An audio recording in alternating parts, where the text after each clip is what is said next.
Shri Venkateswara gold తాకట్టులో ఉన్న మీ బంగారాన్ని విడిపించి కొనబడును.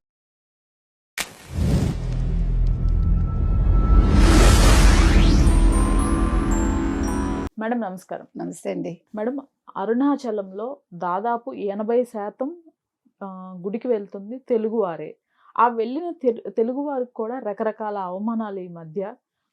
ఒకరిని హత్య చేయటం చూసాము. ఇప్పటికి కూడా క్యూ లైన్ 5 గంటల నుంచి 6 గంటలు క్యూ లైన్లో నిలబెట్టి కనీసం వాటరు, మినిమం ఫెసిలిటీస్ కూడా ప్రొవైడ్ చేయట్లేదు అని తెలుస్తోంది. దీనిపైన మీ స్పందన ఏంటి? ఇప్పుడు మనకేమైందంటేనండి, అనకూడదు నేను ఆ మాట, వేలం వేరు అయిపోతుందని. ఒకప్పుడు అసలు ఎవరు గుళ్ళకి వెళ్ళేవాళ్ళు కాదు. ఇప్పుడు గుడికి వెళ్ళటం అనేది ఒక ఆనవాయితీగా చేసేసుకున్నారు. అది తప్పు కాదు. కానీ మన రాష్ట్రంలో ఉండే గుళ్ళు వదిలేసుకుని మనం ఎక్కడో వేరే రాష్ట్రానికి వెళ్ళి వాళ్ళకి మనం సంపద చేకూరుస్తున్నాం, కానీ వాళ్ళు మనకి కనీస అవసరాలు, కనీస సౌకర్యాలు కల్పించట్లా. నేను చెప్తున్నది అది. ఇప్పుడు తిరుమలకి రోజుకి 1,00,000 మంది వస్తారంటే వాళ్ళకి ఏ రకంగా వాళ్ళు సౌకర్యాలు కలగజేస్తున్నారండి? ఎవరైనా అసలు వేలెత్తి చూపించగలరా? మధ్యలో మీరు వైసీపీ ఉన్నప్పుడు భోజనం అది సరిగా లేదు.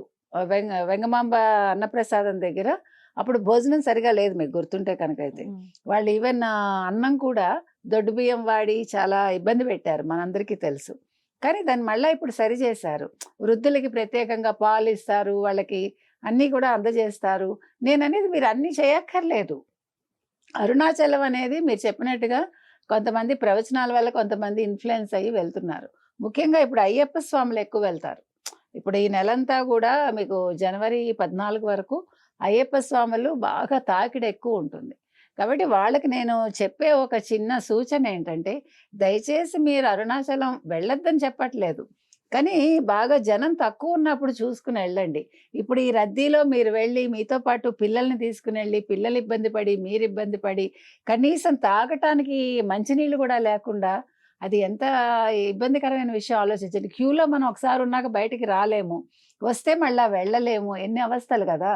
అందుకని మీరు అన్నట్టుగా అమరావతి ఉంది, కోటప్పకొండ ఉంది, ఎన్ని దేవాలయాలు లేవండి ఆంధ్రప్రదేశ్లో.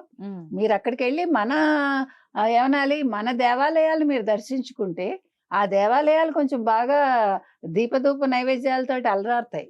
కాబట్టి వాళ్ళకి కొంచెం సంపద వాళ్ళకు కూర్చోండి. మనం వేరే రాష్ట్రాలకు వెళ్ళి మనమేమి వాళ్ళని ఇది చేయక్కర్లేదు. కాబట్టి నేను చెప్పేది ఏంటంటే, ఇదేమి ఎవరిని మీరు గుళ్ళకి వెళ్ళొద్దని మనం చెప్పట్లేదు.